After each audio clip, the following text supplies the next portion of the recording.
Assalamualaikum warahmatullahi wabarakatuh. Ketemu dengan saya Usman. Saya akan membahas mengenai pengindeksan pada berkas personal.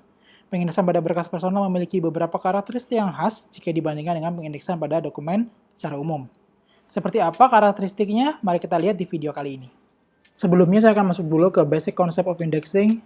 Since indexing is the basic problem as well as the costliest bottleneck of information retrieval, it was said by Fairto long ago, but is still relevant on the current condition. The indexing process could be done by the computer completely because there is a lack of feature of the computer that couldn't keep up with the human mind. Pak, ada yang bahasa Indonesia aja? Oke, boleh. Saya juga capek pakai bahasa Inggris. Baiklah. Pengindeksan pada berkas personal itu memiliki beberapa karakteristik yang khas yang beda dengan pengindeksan pada dokumen pada umumnya. Kalau kalian mau penasaran lihat pengindeksan pada berkas pada umumnya, bisa cek ya di beberapa video saya sebelumnya. Itu adalah konsep-konsep pengindeksan yang umum yang digunakan untuk mengindeks informasi di dokumen seperti arsip, rekod, dan lain sebagainya. Untuk yang berkas personal, itu ada beberapa metode pengindeksan, tapi di hari ini saya akan coba bahas yang pertama aja. Jadi ada dua, ada urutan alfabetis dengan urutan numerik. Yang urutan alfabetis, tentu kalau kita lihat itu indeksnya disusun secara alfabetis, kata demi kata A, B, C, D, sesuai A sampai Z, ya terlebih dahulu, kemudian disusun huruf demi huruf, maksudnya mengikuti hurufnya. Urutan hurufnya itu mengikuti. Itu adalah urutan alfabetis. Sedangkan yang urutan numerik adalah setiap entry-nya itu atau filenya disusun menurut urutan nomor entry pemrosesan dokumen. Nah, nomor kode ini ditentukan sebelumnya dan atau ada acuan untuk pembuatan nomornya. Bisa nomor kode dokumen, bisa nomor induk, dan lain sebagainya. Atau pengurutan nomor yang udah ditentukan sebelumnya. Jadi intinya, itu bisa bentuknya terserah tergantung dengan yang indeks. Tapi pada video kali ini saya akan coba bahas yang urutan alfabetis aja. Kenapa? Karena yang alfabetis itu adalah salah satu metode umum yang paling umum digunakan dalam memberkaskan berkas personal. Kenapa? Karena dianggap simple, gampang, ya setiap orang jelas pasti bisa baca kalau yang bisa mengindeks gitu. Jadi nggak perlu repot bikin kode nomor dan lain sebagainya. Sehingga dianggap lebih simpel. Tapi kita harus hati-hati. Kadang-kadang yang simpel itu menjebak, ya. Seringkali yang simpel itu kalau disepelekan atau di take it for granted gitu ya. Ternyata kalau disepelekan itu malah jadinya rumit. Ya, bisa jadi rumit. Jadi yang simpel belum tentu simpel kalau dijalankan dengan asal-asalan. Nah, ada beberapa langkah pengindeksan alfabetis pada berkas personal yang sedikit berbeda dengan pengindeksan pada dokumen yang lain. Ada beberapa langkah. Yang pertama langkahnya pengindeksan atau indexing, coding ya penentuan kode, cross-referencing atau rujukan silang, dan sorting atau penyusunan. Kita mulai dari pengindeksan atau indexing. Indexing adalah proses paling dasar dalam menentukan pengambilan istilah yang nanti dijadikan acuan pemberkasan. Dalam konteks ini, ketika suatu dokumen ya tentang berkas personal tentang seseorang, maka pengindeks itu harus bisa menentukan nama yang mana yang menjadi tajuknya atau yang diambil sebagai istilah atau tajuknya. Kadang kalau kita menerima surat gitu ya, dalam surat tersebut itu akan banyak nama. Ada nama pengirim, nama penerima, nama subjek yang dijadikan tulisan tersebut, dan lain sebagainya. Tentu tidak hanya satu nama yang muncul dalam dokumen tersebut. Nah, penentuan nama yang tidak seragam itu akan menimbulkan masalah ketika temu kembali arsipnya. Dan kemampuan mengindeks dalam menentukan berkas tersebut terkait dengan siapa perlu diperhatikan. Jadi, pengindeks itu harus punya sense ya, punya kemampuan untuk menentukan bahwa arsip ini berkaitan atau berhubungan dengan siapa, si A kah, si B kah, si C kah. Contohnya seperti ini. Dalam sebuah surat gitu ya, kalau kita lihat di contoh itu ada beberapa nama tuh, ada Harry Landscape, ada Margo Johnson, ya ada nama pengirim dan ada nama penerimanya. Kadang juga kalau dalam surat itu ada beberapa nama dalam surat tersebut, misalnya undangan kah, atau surat keterangan kah, dan lain sebagainya. ada yang menandatangani, dan itu pengindeks harus bisa menentukan ini kaitannya dengan orang yang mana. Ketika kita memberkaskan personal seseorang, bisa jadi yang menulis tanda tangannya, bisa jadi yang mengesahkan, bisa jadi nama yang ada di dalamnya, dan lain sebagainya, tergantung dengan konteks dan tujuan dari surat tersebut dan atas siapa kita memberkaskan dokumen tersebut. Dalam hal ini, pengindeks sebagai manusia tentunya punya sense yang untuk menentukan siapa sih berkaitannya dengan dokumen yang ini. Baik, lanjut ke bagian yang kedua, itu ada coding.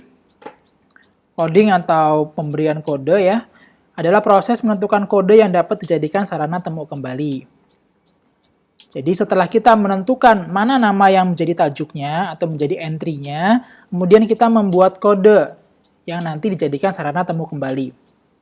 Kode dibuat ya berdasarkan acuan yang udah ditentukan sebelumnya.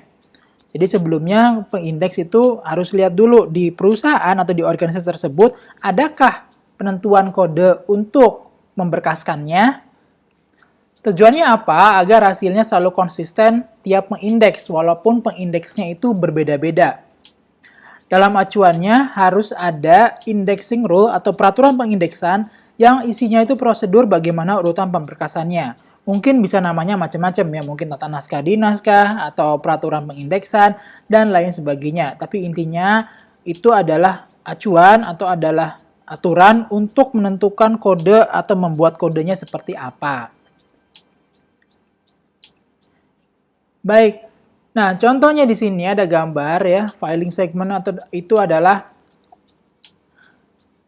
nama yang diambil, key unit itu adalah unit kuncinya, unit 2 dan unit 3 itu adalah unit-unit yang dipakai untuk menggambarkan subjek tersebut, nama tersebut ya.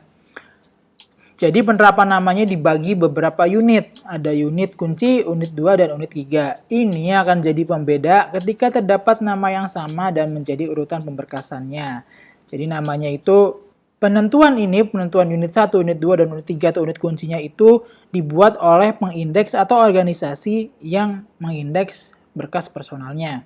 Contohnya di sini digambar ada 3 nama, ada namanya Diana Rule, Diana M. Rule, dan Diana Rule. Semuanya mirip, tapi sebenarnya berbeda. 3 ini adalah orang yang berbeda, bukan satu orang. Nah, biasanya dibagi menjadi nama depan, nama belakang, dan nama tengah.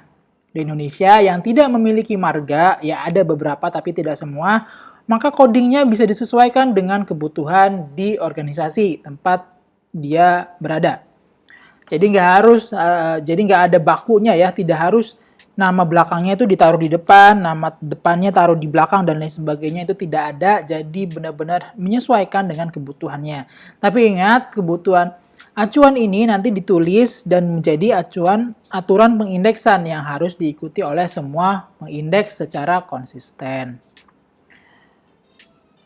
Baik, berikutnya adalah cross-referencing atau rujukan silang.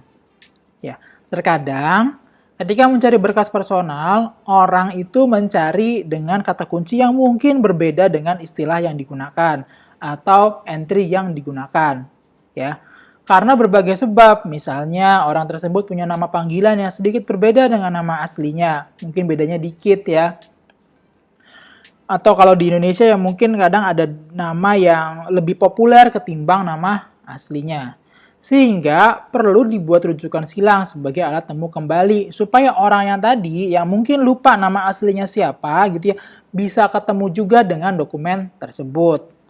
Namun perlu hati-hati dalam membuat rujukan silang. Terlalu banyak rujukan silang juga akhirnya dapat membingungkan dan malah menambah pekerjaan yang tidak perlu.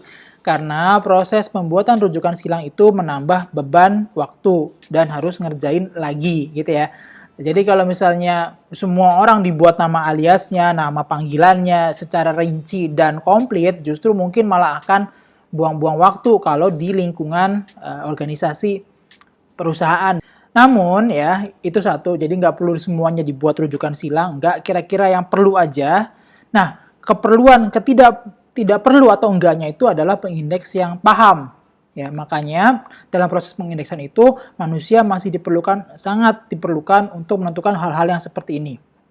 dalam sistem yang terkomputerisasi, yang full computerized ya, arsipnya sudah, dokumennya sudah elektronik, arsipnya sudah elektronik, sistemnya sudah elektronik, biasanya rujukan silang itu udah include pada metadatanya. Jadi di metadatanya itu bisa ditambahkan misalnya nama aliasnya, nama lainnya, dan lain sebagainya.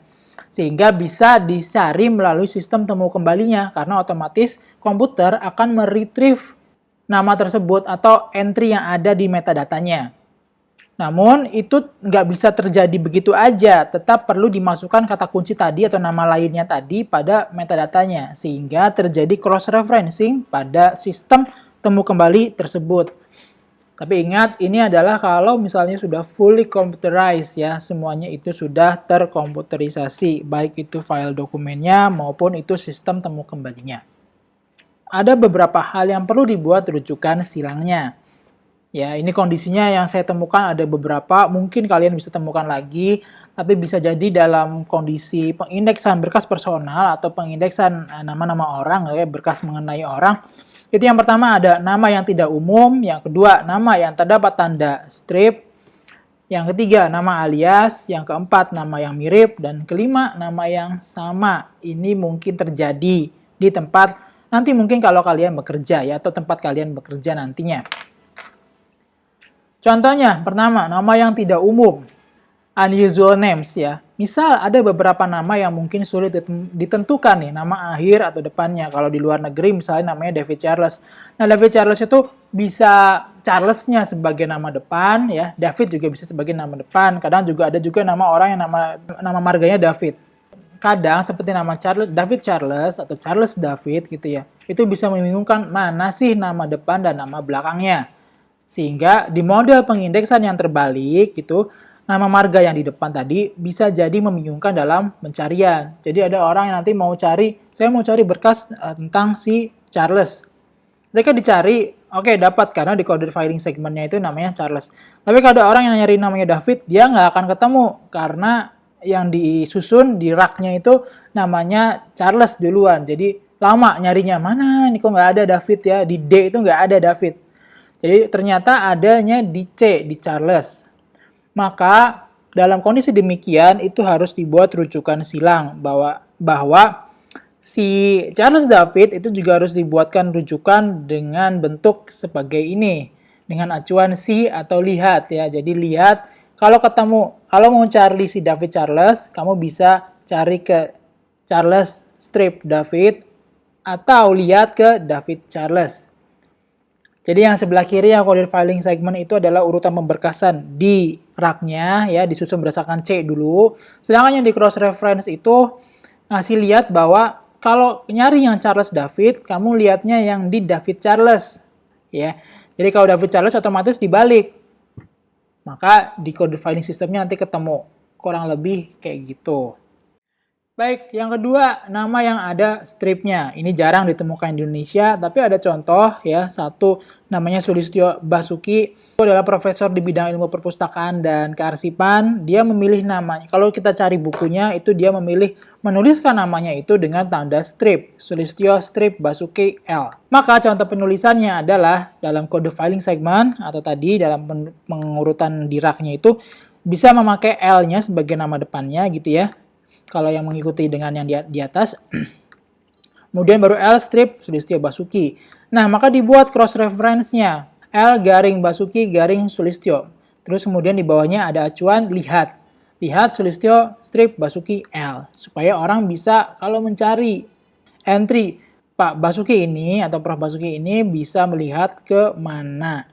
Kemudian yang ketiga nama alias, kadang ada yang nama lainnya lebih populer daripada nama aslinya. Bagi contoh ya, ini kalau di dunia kerja mungkin jarang dibuat rujukan, tapi kalau di informasi-informasi umum dibuatkan. Contohnya adalah Abdurrahman Wahid alias Gus Dur. Gitu. Jadi kalau di Indonesia tentu orang mungkin lebih mengenal Gus Dur ketimbang Abdurrahman Wahid. Maka contoh penulisannya sebagai berikut. Ada di code filing segment ya, Wahid sebagai nama depan. Ya, jadi urutan pemberkasannya, kemudian garing Abdurrahman.